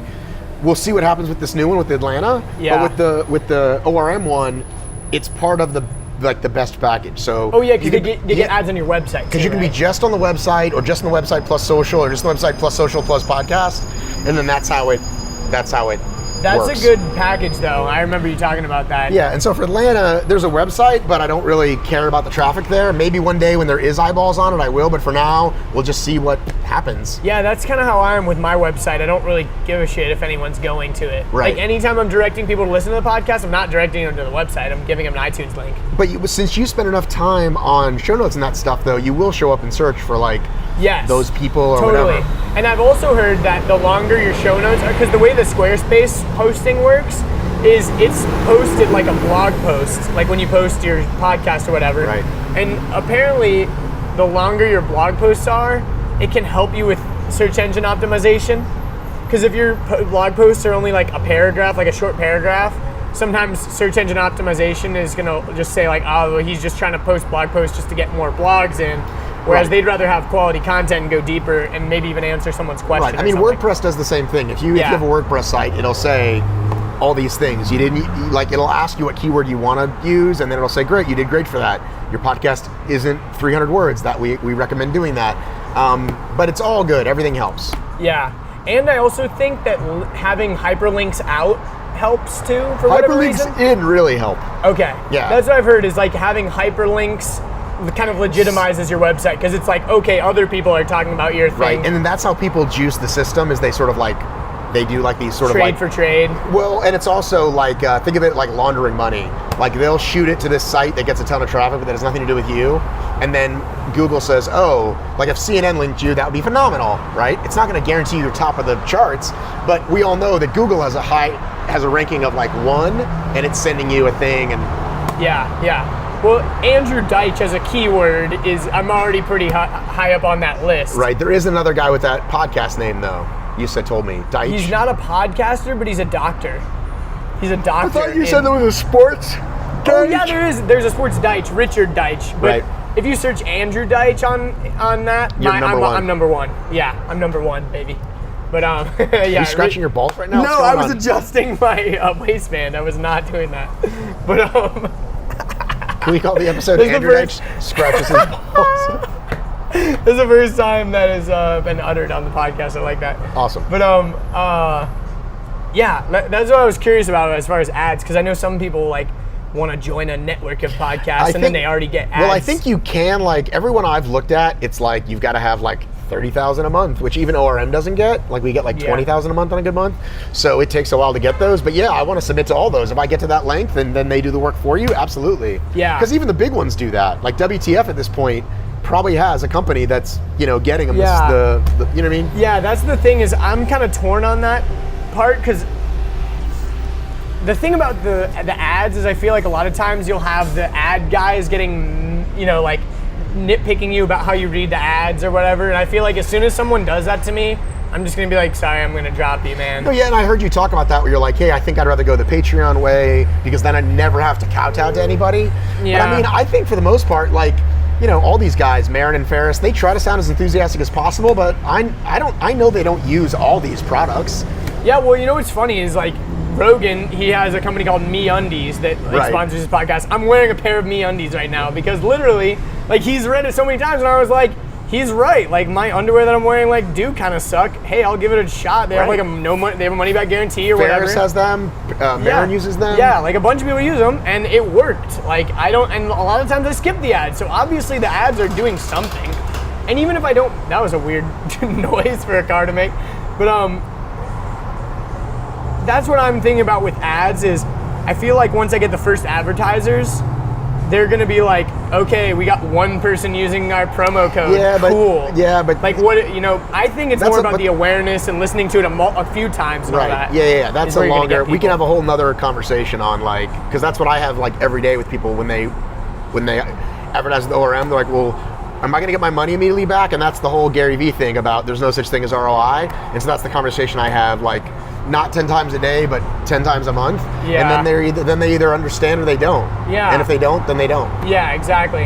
And I think that, because I think a lot of brands would use that as their strategy. Like, okay, guys, it's going to be a big month. We're advertising on the Android podcast. Like, okay, 3 people use the promo code. Right. And it's like, I don't know. I guess I would be having to explain that a decent bit. Right. Because, which is why you want to get one of those agencies, because then they do it. They go, here are the numbers, here's historically what we found out, we'll give you reports every month, blah, blah, blah. Because that's where I fall between the Gary Vee, Tim Ferriss thing, because Gary Vee would be the one like, I'm going to handle this, I'm going to do it all, blah, blah, blah. Right. And Tim Ferriss would be like, I'm going to outsource this to as many people as I can, and I'm going to be the final buck, right. But as long as I don't have to get my fingers in it, I won't. Right. And so eventually I kind of want to get there. Like I really love traveling, and I want to eventually be traveling a lot, and hopefully even, on my travels, meet cool people and like, yo, you want to be on my podcast? Right. And do that while I'm traveling. But if I can outsource my editing and outsource all that stuff to somebody else, right, and I just have to send them the raw audio files, that would be awesome. Well, I can tell you that that's the other thing is that like Gary Vee doesn't advertise in his podcast because it's not a moneymaker for him, right? No. Tim Ferriss, I was like, why does Tim Ferriss keep telling me to sign up for this email list? Doesn't he have 1 billion people on his email list? It's like he's still driving that fucking email list. Yeah. You know what I'm saying? Yeah. Like you think he wouldn't need to, right? Yeah. That Friday bullet thing. He must like. But I mean, I haven't listened lately. But the last 10 times I listened to it, he was like, "Are you getting this yet? You better be getting it." And it's like, yeah, you selfish prick. And he prick. started that like 3 years ago. That's what what I'm saying though. But that's his method. Bullet Friday. Yeah, that's what he calls it. He's like, I sent out an email. And then the other thing that kind of irks me about some podcasts too is when they recycle their ad reads that they've read it the same way that time. Like, I think Tim Ferriss does that where he's like, if you haven't subscribed for 5 Bullet Friday, it's the exact same recording from every podcast. Right. So I'm just going to start skipping that. I use this, it's microbial. Blah, blah, blah, blah, blah, blah, blah. Yeah, What's his thing? That's his. I can't remember. It's not underwear, it's a shirt maybe? I can't. Mizzen and Main, like the shirts. No, but the underwear is it's microbial. And I wear this on every trip. And no, he's clearly using a red thing. Yeah. It's like, anyway. And I hate that because then I'm like, okay, dude, I'm listening to your thing that I'm listening to for the first time, and if you're expecting me to listen to this multiple times, at least record a new one and spice it up a little bit, Like, I don't want to listen to it. I get it. Like, on TV, they use the same commercials over and over and over. Yeah, but like, Marin does it fresh every time, which is pretty impressive. Yeah, I like that. And I do my outro the same every time. Like, there's this one guy named Dr. Chris Ryan. I listen to his podcast sometimes. And, like, his intros are always different. And he actually uses Patreon, which is interesting.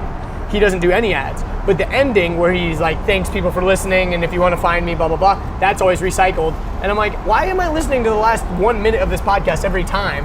It's the same damn thing. I know exactly what he's going to say. Or This American Lifestyle, he always makes that joke at the end. I'm always hanging in for the joke the whole time. I actually have never listened to This American Life, which is, yeah, I know. And you call yourself a podcaster. What's the joke at the end? So I know I listen to some podcasts where they have some inside jokes at the end, and so I stick around for that sometimes. So he reads the credits, editing by this person, this person, this person, and then he used to say, our producer is Tori Malatia, and he said to me something really interesting today, and then he'll play a clip from somewhere in the show. Right? Okay. You know what I mean? And it'll be something completely weird, right? Like, Gotcha. I asked him why he didn't file his taxes, and he said, oh, that's all bullshit, or whatever the quote from early in the show was. Okay. So it's like a little joke that So it keeps me on till the end every time, and it's like, Huh. I'm like 6 years into this podcast, and he doesn't even work on the show anymore. He says, our show's co-founder, Tori Malatia, who asked me about, my breakfast, and I told him blah, blah, blah, and it's just a little mini... That's funny. Keeps me in there every time, dude. That's funny. There's a podcast I listen to called The Vergecast. It's like the website The Verge. Have you ever heard of that? It's like a tech website. Anyways, they have a couple running jokes, but one of them is this guy. He has a segment every week, and it's like they always say that it's the same segment every week, but it always has a new name, and so it's always really funny whatever kind of stupid, Right. clever name he comes up with. Like, Right. this week he's like, yeah, I do, guys. Yeah, that segment that I have every week, and it's always called. And he does. I feel like if I could interview anybody, it might be him, Ira Glass. He's phenomenal. I mean, he's Really? like, there wouldn't be probably any, like, we always say, like, if it's not for Marin, there probably wouldn't be podcasts. And but there wouldn't be like the storytelling style, because that's what This American Life's been doing. They did it on the radio for 15 years before it even became a podcast. Yeah, I haven't listened to it, but I know. I'm gonna send you the link to like my favorite ones. Okay. Because cool. they have literally like 700. Yeah.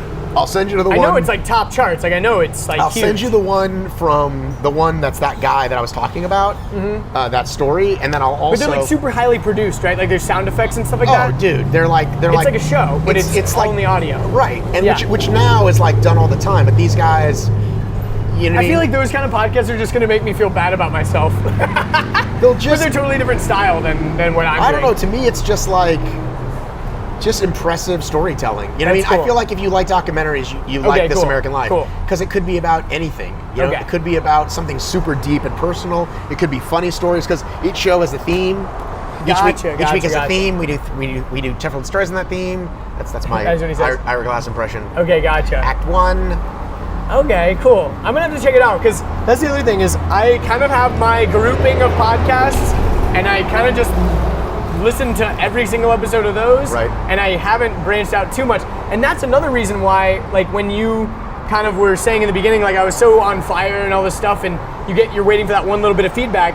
Because when I first put out my first couple podcasts, I was pretty proud of them, because I had just bought all this new software and all this new equipment and all this stuff, and I was proud of the way that it turned out. I was like, this sounds pretty damn good. Like I'm actually impressed kind of with how I mishmashed this all Right, together right. with no previous experience, really. Right. And so now I've started to listen to other podcasts to kind of just, get a feel for what's going on and all this stuff. And I've listened to some really bad ones. Oh, yeah. Like people, like you were saying, like that goober guy that has like that super long shotgun mic, like holding it out in front of somebody. Like, Right, with a big set of cans on his ears. yeah, and like there's just some weird people out there that they just don't get it. Right. They just don't understand podcasting and what it really is, and they have someone that edits out all their ums and silences and awkward pauses and all Right. this kind of crap. And Speaking of pausing, I have to get some water. Can we pause really quickly? Yeah, totally. I'm Let's pause dying. it. I'm dying, dude. all right, we're back. Welcome back. Welcome back to the show, everybody. Hope you enjoyed those ads that I'm not gonna read. But I always think that's weird too when they do ads in the middle of the podcast. It kind of pisses me off, because Because they know you're not going to stop if you're like working Yes. out or something. yeah, it pisses me off. I'd rather just like you said, the ad karma thing. Right. Sometimes I do listen to them because I'm Right. like, eventually I'm probably gonna have ads on my podcast. I should probably listen to these. I understand that's how the episodes get funded. Right. But if you do an ad in the first 5 minutes, but like not at the very beginning, it just annoys me so much. Right. Because I don't know. No, they got to be the first thing. I know. It's got to be the first thing, exactly. Because, yeah, anyways, it just pisses me off. But, Yes, we were talking about like what I want to do. Eventually, I want to do like kind of the Patreon thing where hopefully my audience is cool enough that they'd want to donate. Hey, I'll donate $1 or whatever it is, Right. or $5 a month or whatever it is. Right. And if you have a big enough audience, then hey, if you have 3,000 listeners all donating $1 a month, that's $3,000 a month. Like, hey, that's enough to travel on. That's enough to do stuff on for sure. And, Right. like, I mean, I got a bunch of kids to feed, so it's not enough for me to travel Exactly. on. But it's enough for you to travel exactly. on. But for me, like that's freaking awesome. Like, Yeah, and- dude, but you could, but like, I mean, I'm sure you've thought of this, but like, you could easily like do that. Be like, hey, I'm visiting your town, can we get a sponsorship and we'll shout it out at the show, we'll eat at that restaurant, whatever. Hey, that's not a bad idea. I like that actually. Right? That's a How really have you good not idea. thought of this thing? I've only been thinking about the travel thing. I've been thinking about it from the beginning, but I've mainly just been thinking, can I do it? Right. Because my main thing that I've been testing myself on, like on my trip, I wanted to release podcasts while I was gone to see if I could make myself do it. Right. Because one hand of me, that wasn't the point of the trip, and obviously if that, Right. But you were stuck in a hostel with bad Wi-Fi. Yeah, like I was stuck in a hostel with bad Wi-Fi to deal with that. I had to Right. edit I made myself edit on the train or on the bus or on the airplane or, Right. all kinds of weird stuff just to see if I could make that workflow happen. And like another thing is I try not to use my mouse. I only want to use the trackpad because I'm like, sometimes I might be in a situation where I don't have a place to use my mouse and I want to get good at using the trackpad, all kinds of weird stuff. Right. I'm kind of like, But if you get enough in the can, you don't have to record it on the fly. that's another thing. You have things in the can. Yeah. Hitting, schedule for 6 a.m. Monday, Yeah. 6 a.m. Wednesday, and then when you get back, you'll do the ones from your trip. Yeah. Well, the other thing is the way that I kind of ideally want to travel, there might not be a going back. Like it might be like a nomadic type of thing where I am like a year-long podcast dude. nomadic adventure. Like Dude. that's ideally what I would like to do. Like You should. Do you follow Strub at all, Chris Strub? no, Chris Strub. So Chris Strub, for OCR guy? For all the listeners, funny enough, I got him to do an OCR, but Chris Strub, his famous tagline, and he's the first man to live stream in all 50 states. He went across the country, worked with a different youth organization in all 50 states. Then he made a book about it, which I just finished reading. And that's what he did. He just... What's his book called? 50 States, 100 Days, the book. Nice. So you can link it in the show notes on Amazon. Yes. If you remember, what you won't. Yeah. But yeah, just start planning the trip and then start figuring out ways to fund it. Like if you wait till you get funded, it's not going to happen. Well, but just be like, all right, I can make this far on my own. I'll do hotels up to this way. Maybe I can get a free hotel. Well, my main idea He is... slept in his car a lot. That's another thing. You can totally sleep in a car. There's a lot of ways you can sleep for free. If you're a camper, you can always find a place to throw up a hammock or whatever. Right. And I'm not You afraid seem to pretty. do that. You seem pretty. I'm an Eagle Scout, so I've done my fair share of camping. Yes. Oh, really? Yes, indeed. The So, Eagle little Scout known facts. podcast with Andrew Deitch. I don't know about that one. We're gonna learn how to make sailor knots. We're gonna learn how to start a fire. No, but it is a cool thing to have because I've camped many a night, lots of nights in the forest. So I know how to do it. Do you know how to forage? Not really, to be honest. I wish I had paid more attention in that merit badge. The wilderness survival merit badge. I think that was one of them that I had, or something like that. But Did anybody touch you inappropriately? no, thankfully. This would be the place to talk about it. It's a safe space here. Yeah, it's a safe space. No one's listening. It's just you and me. But, It's the Safe Space podcast. by the way, there was a posting you made on Facebook that was like, using only GIFs, show me where on the doll he touched you. That I was dying laughing about that, and then that one lady had to take it real Of course. deep and got all offensive, and I was just like, oh Pedophilia no. is not something to joke about. I was like, oh no, I'm still gonna post my GIF because it's funny. I still thought it was hilarious. Isn't but Facebook great that way? Facebook is fantastic that way. I'm in a fight with my fucking neighbors right now. I'm in a neighborhood group, okay? So I live in the West End, okay? There's a group called West End Neighbors, which is sort of the regular group where people go bananas, they delete stuff, they go crazy, and I still try to troll a little bit. Oh, God. Then a buddy called the West End Mess is what he called it, and he's like, here's his rules. No racism. Other than that, it's fair game. Meaning if you start some shit, it's on you. I'm not gonna protect you. You can't delete your post. If you delete your post, I'm gonna ban you from the group. And so sure enough, today I posted something and it started going really south. And there was What did you post? Oh, I'm not even gonna go there. Okay, we don't have to go there. But it's one of those things where so I made a joke the other day about how these right-wing assholes use the term snowflake.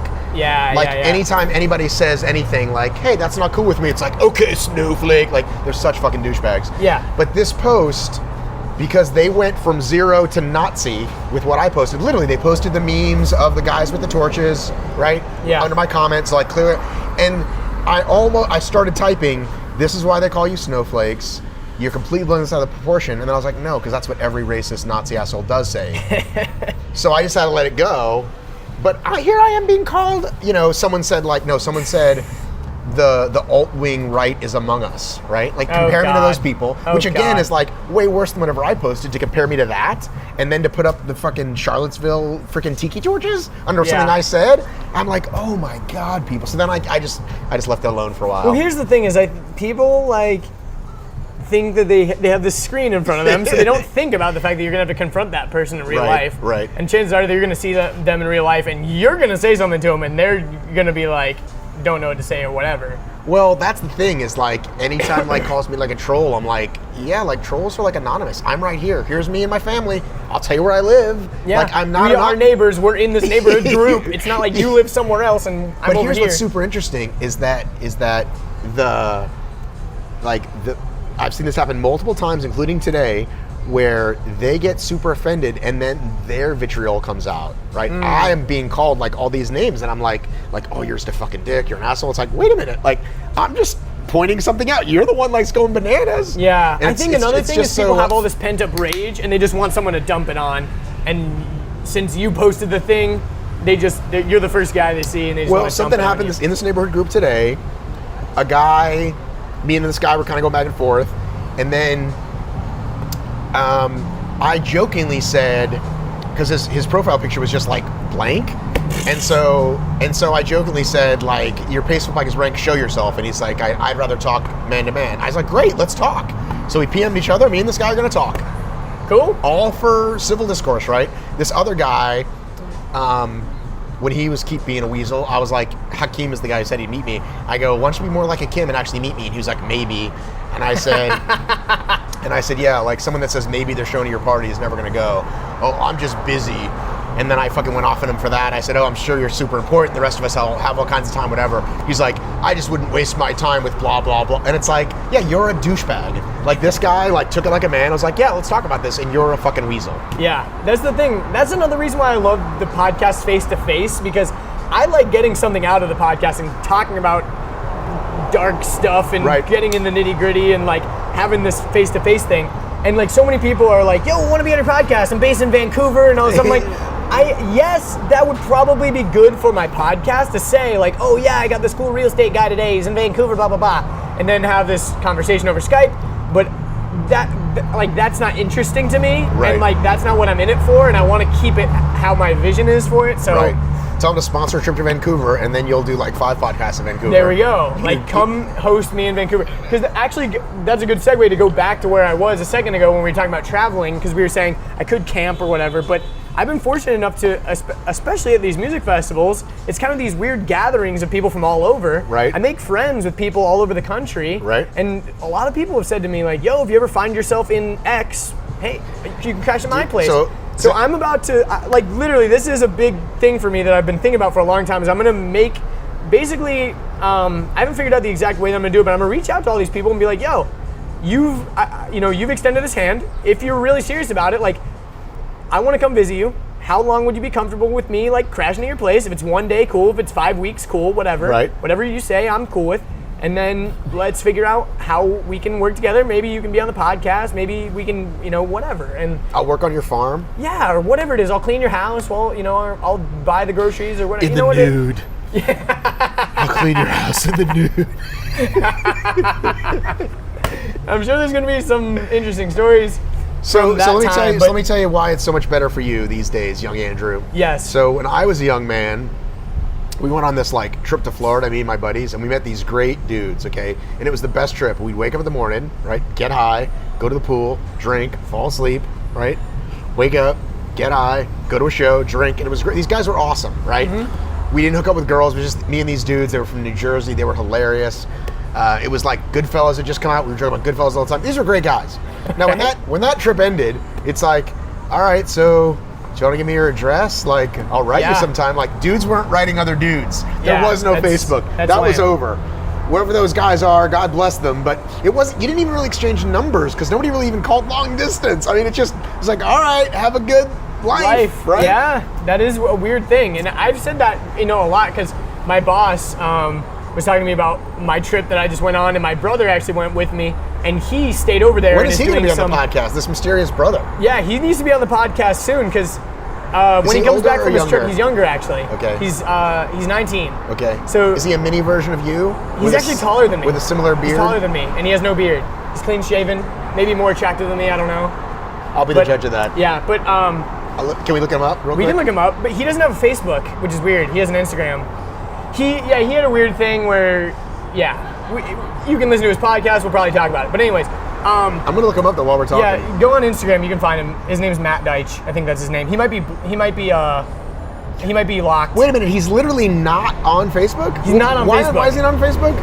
He had a Facebook and then he deleted it and all this weird stuff. Anybody the young that's on Facebook, I'm sort of weird about. Older people, I understand.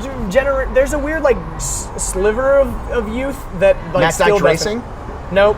I think it's here. I'll show you a picture of him. You can go on my Instagram. Is he the senior director of developments at the Mark Company? He is not. He's literally not on Facebook if you're on Facebook. Oh, he's definitely not going to be on Google. Not on YouTube? Nope. He's not as, I guess, findable here, but I'll show you a picture of him. But anyway, so he went off and stayed there and traveled around. Do you have somewhere to be? At 6, I totally just remembered. I mean, we've got a few more minutes, but holy cow, I almost fucking forgot. Well, then let's wrap this up. But yeah, so my brother, he's traveling by himself a little bit. Hang on one second. You're good? Hang on one second. You're recording another podcast? No, I'm sorry. This weird text came in because I turned the phone back on. I got to see where I have to be at 6, and then I will... See how far away it is? Yeah. Unlike me that was late by 30 minutes. You're totally fine. These damn millennials. These goddamn millennials. I have to find the... Did you see that accident, though, that I sent you?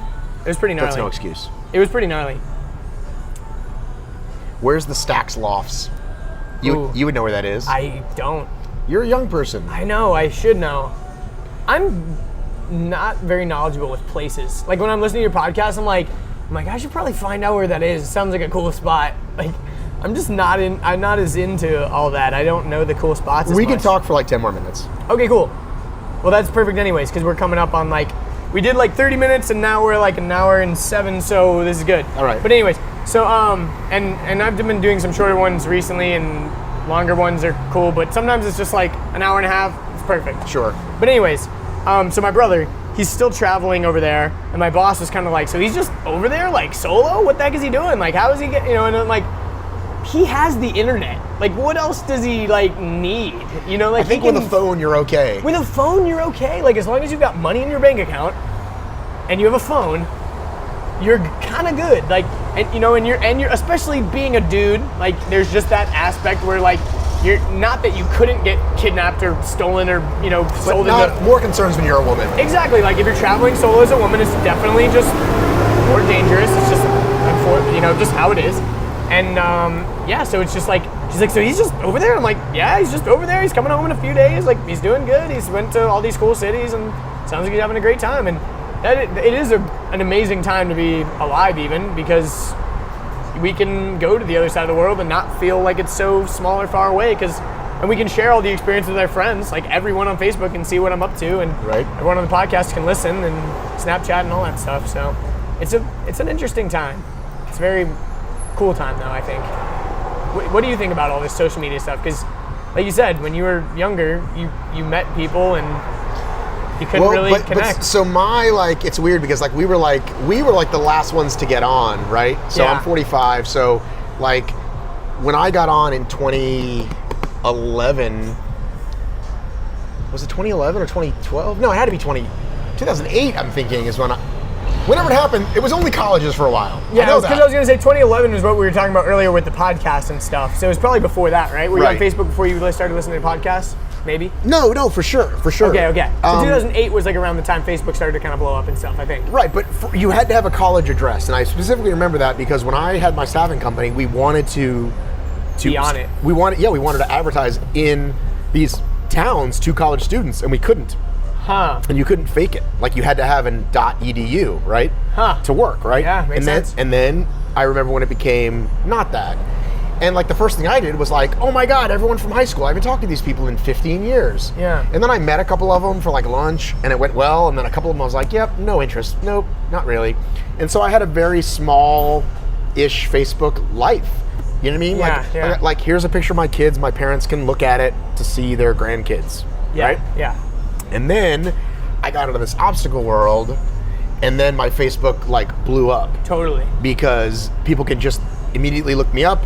We have 20 common friends because we all have these other obstacle friends, and that was it. And at one point, I actually was pushing them to. There was actually my first blog was called Matt B. Davis Runs, and and the podcast was initially called the Matt B. Davis Runs This Podcast. That's a good name, right? That's clever. Not very original, but whatever. Hey, that's a lot of people have the word runs after their name for their blog. Whatever. So I like Matt B. Davis Runs This Podcast. Right, that's clever. I like that. Right. So that was the website. The website said, this blog, these races, this podcast. So I actually tried to push people to the page, like if I didn't know them, and then people would be like, okay, or they'd be like, well, who the fuck are you? You know what I mean? So at one point, how often are people going to go to your website? Like maybe they'll go once, but like, are they going to visit it every day to see what you're up to? Exactly. So at one point I just said, you know what? There is no distinction in my personal and professional life. Yeah. If I post something, it's for everybody. And it kind of goes both ways. So like I post stuff and I don't care if like sponsors or whoever see it on my page, and conversely, I'm not afraid to say I hate Nazis on the Obstacle Racing Media page, and I did just so yesterday, right? And I know that we're gonna get people that go unfollow, and I'm like, bye.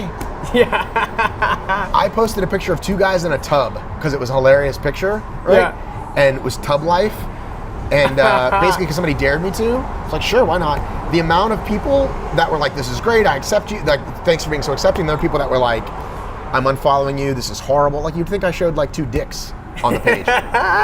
So that's just kind of how I roll. I mean, my wife posted the other day, what did she post on? She posted, sometimes I look on Facebook just to see what crazy thing my husband did that day. That's just sort of how, I roll. No, I admire that, to be honest, because I used to be very dancing around and trying not to offend anybody and all this stuff. And I think that I'm, especially with the podcast, trying to turn a new leaf and not be afraid to offend people or not be afraid to speak my mind or swear, or because that was another thing. I always kept my Facebook page totally clean. I never swore. Right. Or and also it comes with being a young person too. You're gonna get old people that scold you. Well, your future employers are gonna look at them. They're gonna see you're swearing and all this stuff. Blah blah blah blah blah. Right. And I think like if I'm ever employing someone, I'm not gonna give a shit if they swear. Well, like, that's another. I hate that whole this bullshit. We're gonna all pretend like no one swears. Like, what is this thing with swearing in the workplace? Like, people have those kind of opinions all the time. Like my wife and I decided a long time ago, we cuss in front of our children. We just didn't.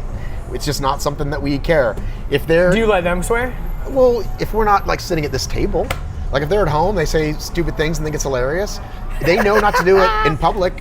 My teacher, if their teachers are calling us and saying your son's saying this in school, we got to be like, you can't do that, dude. Yeah. You can, but you're gonna get in trouble for it. See, that's the thing is, I think that when you just say never, ever, ever.